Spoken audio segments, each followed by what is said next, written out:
So now we have our delete view. Now I did bring up one thing is we have very, very poor navigation. In fact, we don't really have navigation. So let's go ahead and do that. We now need to update our list view to have links. It's really simple. We go into list.html and we use the a tag, ahref, blog, and then object.slug. Because remember, that's our lookup, and that's also what we put in our URL. So we put that there, and then we close off that a tag. Okay, so that's one way to do it. We click on here, and sure enough, it goes to where it needs to go. A more conventional method would be in our actual model is to make something called get absolute URL. And this will just return whatever that path is. So in my case, it was blog, and we'll use f-string substitution and just do self.slug. Self.slug, of course, is referred to that instance itself. And then in our list view, instead of .slug, we would use get absolute URL. For the entire thing, actually. We don't need slug, we put it right here. Cool, so this is certainly a Django convention, so we want to stick with those conventions. And we could actually use this same concept for our other items, which was, get edit URL. And then this was just /edit. You could call it get update. This is not convention, right? This is. Okay. So now that we've got that, I can also go into my detail view now and say if request.user is authenticated, and then if request.user.isStaff, then we will go ahead and say ahref object.get edit URL and just literally edit. And heck, we might want to also just say delete as well. In this case, we can do another one for delete.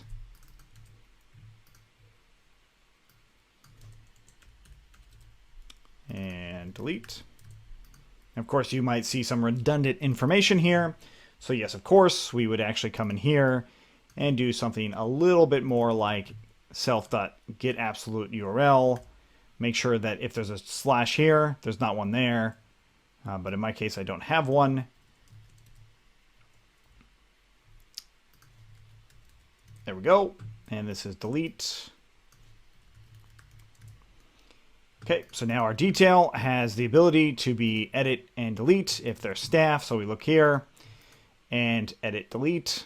Great. If I open this up in an incognito window, I don't see those things. Cool. So that adds some navigation to this.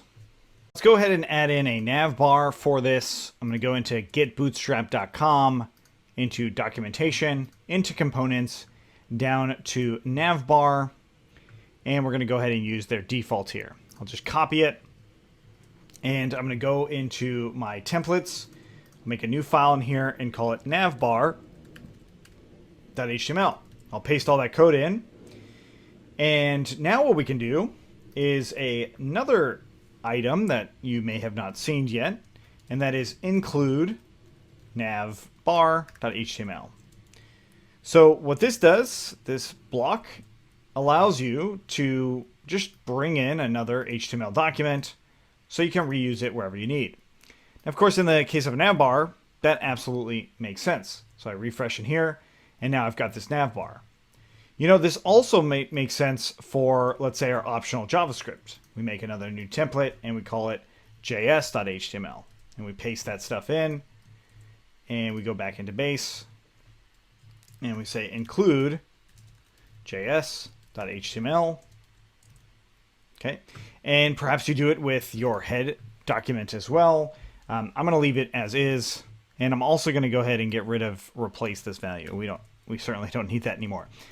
Okay, so now with my navbar, I can just make changes as I need. So navbar.html, my homepage, which is linked here, and it's also linked here. Instead of having it as a hash, I'll just have it as a slash. And I'll call this my try Django blog. And then homepage right here is going to be that. Okay, so I have this active class. I don't want that anymore. I will probably add it back. But here we go. So we've got our homepage. I can click on that now. My homepage doesn't make a whole lot of sense right now.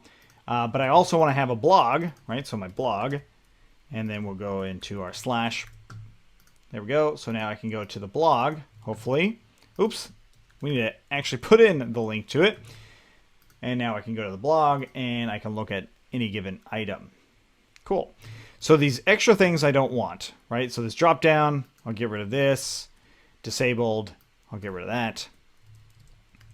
Okay, it's starting to look a lot more like something I would want to see. Now, I have this search feature here. Perhaps I want to allow a search to actually happen. We will look at that. But before I do that, I want to style the way my blog looks as far as the list is concerned. So let's go ahead and try that out. So the nice thing about this include is I can also use it inside of a iteration. So I could say something like include navbar inside of this object list. I'll just go ahead and rerun the server and then check in here. And what do you've got? We've got the navbar showing up several times.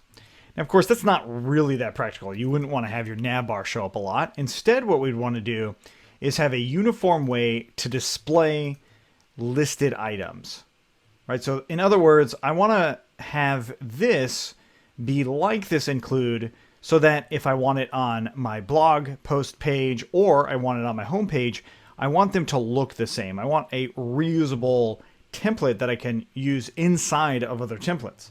So to do this, we're going to go into our blog templates and we're going to go ahead and say list inline.html.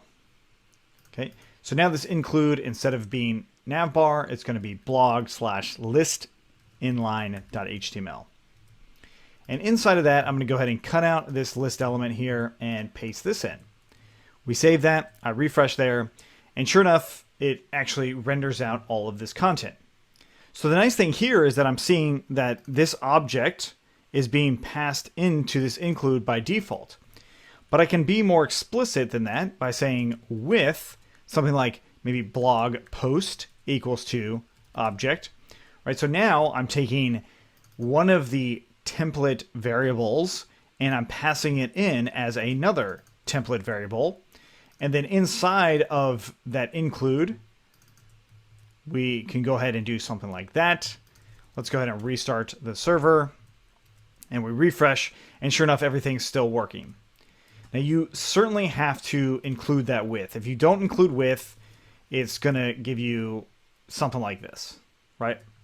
Okay, so we need to have with in there to have our own custom variable. So these are completely custom. I could call it post, I could call it whatever I'd like. And if you want to stick with object, you can also stick with object, but I'm going to go ahead and keep it in as blog post. So that way I know whenever I open up list-inline, I get something like this. Okay, cool. So what's the real reason for this is to make one place to update any of my inline templates for this blog. So in other words, let's go ahead and make a div class, and we're going to call it card. And we'll close that off. And then I'll do div class of card-body. These, of course, are Bootstrap classes, and you can check the reference for them right here in components/card. And then I'll go ahead and do h5 class equals to card-title. And then we will do our card title. In this case, it's blog post.title. And then I'll go ahead and do p class equals to card-text. And I'll actually put the content. So I'll do blog post.content here. Close off that p tag. And that's where I'll leave it. Okay, so I'll get rid of this list element now. Save that card. And now let's refresh in here. And what do you know? So I have at least a little bit better of a display, or at least something I could probably reuse. Now inside of my list element, I could also do a div class of card group, something like that. And that's going to change how those items are rendered. And naturally, this looks funny And the reason why, of course, is how our base.html has been running. We've been putting the block content inside of all this. So what I'm going to do instead is just put it inside of a container, and we'll actually use container-fluid. Okay, so this should absolutely change how this is rendered out, and sure enough it is. So this is probably closer to what you might want in a blog. Maybe not, because of even when I mash it down, it's not looking that great. So then it comes back to going back into the list and just saying maybe like row, and then in the list inline, we do something like div class equals to column, let's say medium 6 and MX auto. And maybe the default would be like column 12. Okay, cool. We refresh, and there you go. So you've got a little bit of a different look, right? That's pretty cool. It's allowing us to see multiple things as far as the column is concerned. Perhaps you change it to 10, and then it's more centered, and then perhaps you add some margin to the bottom. All right, so you can play around a lot with these things as far as how this is rendered and displayed. But that's actually not why I showed you this, not so much of the design, but also to show you this right here. And then if we wanted to reuse this somewhere, let's say, for instance, on our home page, we could do that. So let's go ahead and do from, and this is going to be blog.models, import blog post.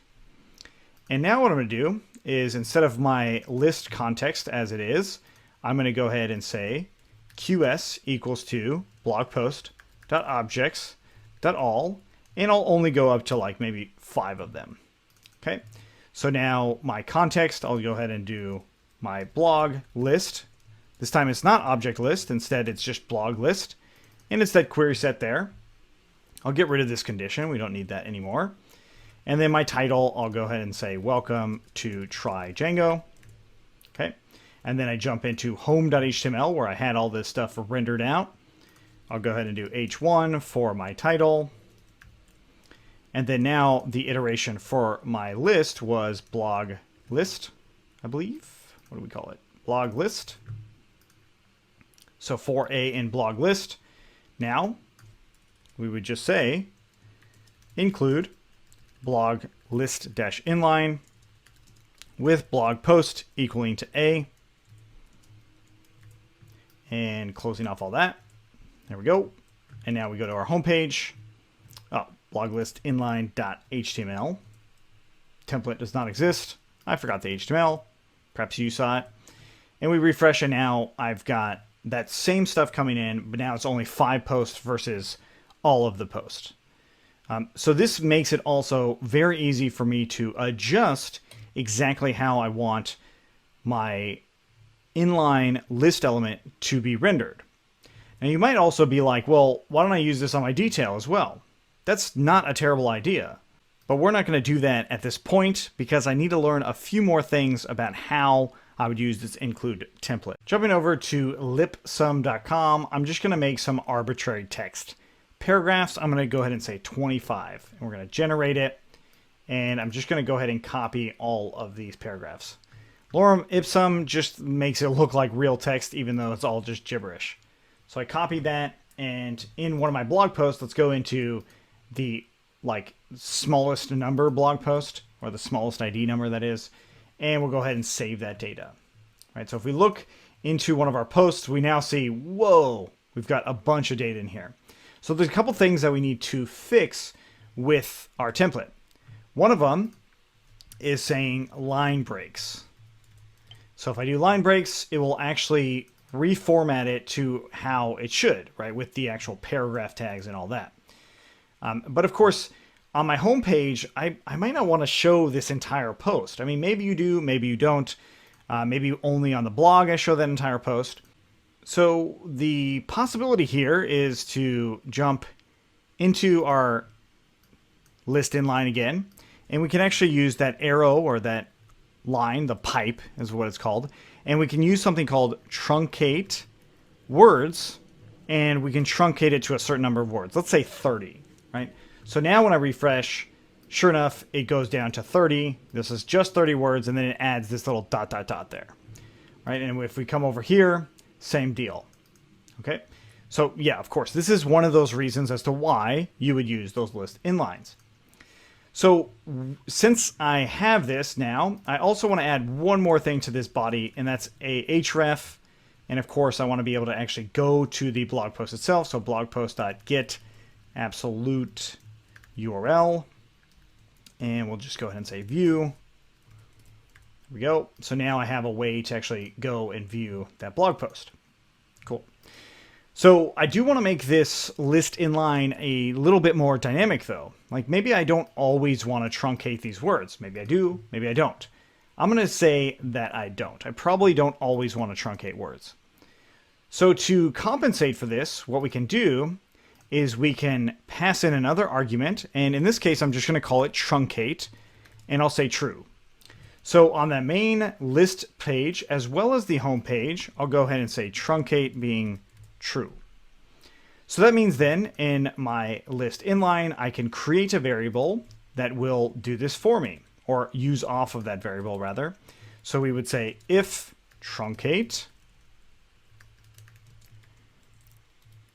otherwise, we will just show it out. We'll use the line break still. Come in here, just like that. Cool. So what we expect to see is the home page being truncated still. Sure enough, it is. And the blog page also. Great. So the next thing is, perhaps I want to add in detail being false. Okay, yet another element here of detail being false. And we'll say if not detail, then we'll show the view. Okay, now why did I do this? Well, the truncate one I think is fairly obvious. The detail one is because now I can actually use this same include for my detail here, right? The blog post is still that object like we've seen.